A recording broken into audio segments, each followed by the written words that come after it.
Hello again. I'm here now for one of my favorite parts of the Dharma map, and it's all about making it yours visually. So we've created a template for you, which I hope is pretty intuitive and easy to fill in. However, I wanted to come on here and give you a quick little tutorial on how to truly make it your own. I'm going to share my screen with you.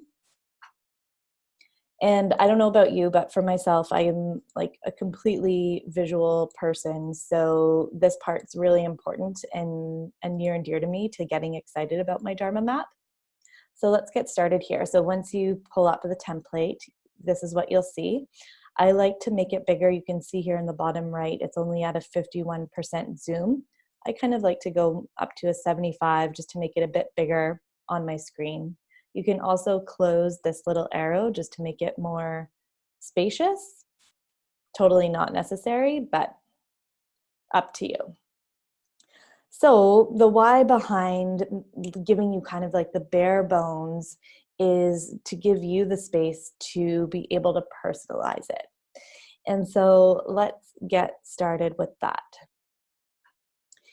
You can see here there's like the pre-given fonts for all the sections, but let's say you wanted to, let's start with your name. So I'll put in my name here, Krista McNally. And if I don't love that cursive font, what I'm going to do is select the text by double clicking and clicking in the top left here, and then this opens up all the different fonts. And you can see there's a ton here. So you can feel free to spend the time and find something that suits you. Whoops, this is just asking me to upgrade later. I'm going to say maybe later. Yeah, so let me click here and change this font up just for fun. There we go. And the same goes for like the headings here. I'm just double clicking to select it.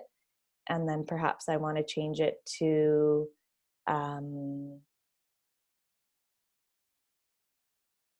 this funny looking font. Oh my goodness, this is going to be annoying if that keeps popping up. But yeah, I'm selecting it, choosing a different font.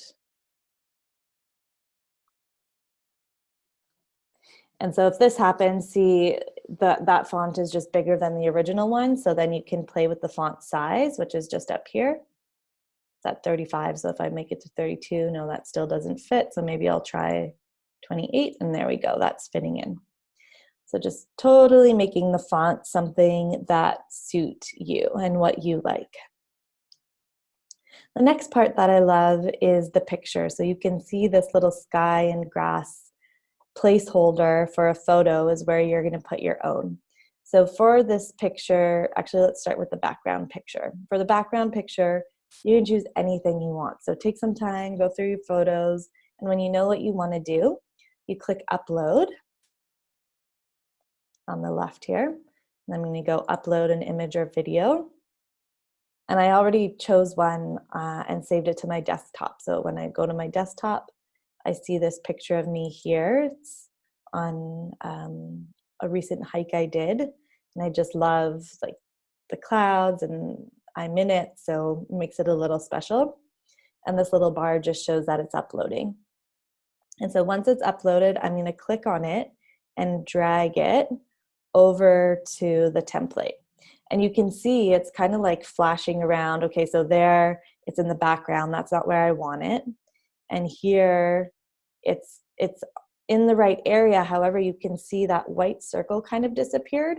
And we really want that white circle to show because that's kind of like the wheel of your Dharma map and just makes the words pop out. So just keep hovering until you can see that your photo is in the background, but that white circle's there. And then I'm just going to let go and it automatically fills it for me. See, I'm like excited just looking at it. It already just feels so much more personal to me.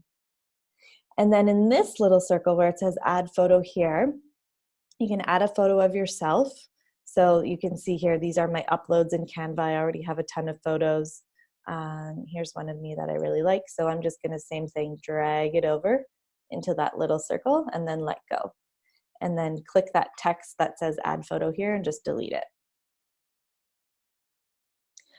Okay, so moving on, another thing you can personalize are these colors. So like the circle here and these lines, you can see here we have a blue, but if you click on this color tab next to that, you get other default colors. But if you really want to be super specific of what color you want, you can click that plus button and see here all the different colors of the rainbow.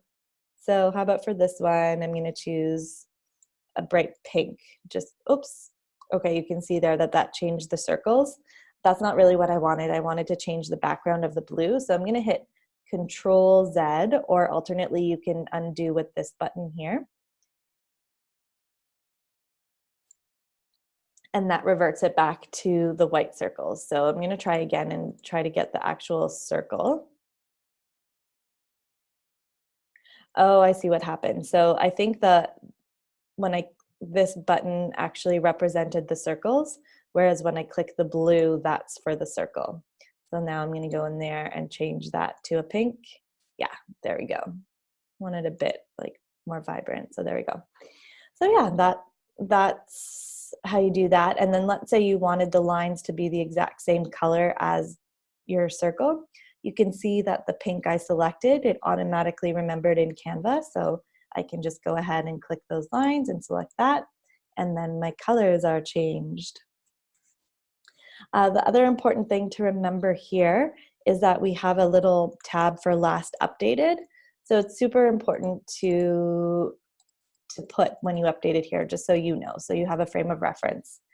And again, you can change the font by just double clicking that and making it something that represents you a little more. So this is the visual part. If you have any questions, let me know. I'm super inspired by my Dharma map visually, and I just want you to be too. So if you have any questions about this, let us know, and I just can't wait to see what you create.